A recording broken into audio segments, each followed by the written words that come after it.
मंत्राचा जप करताय.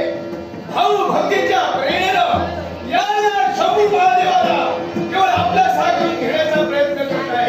हे माझ्या प्रिय भक्तांनो, चिंता करू नका.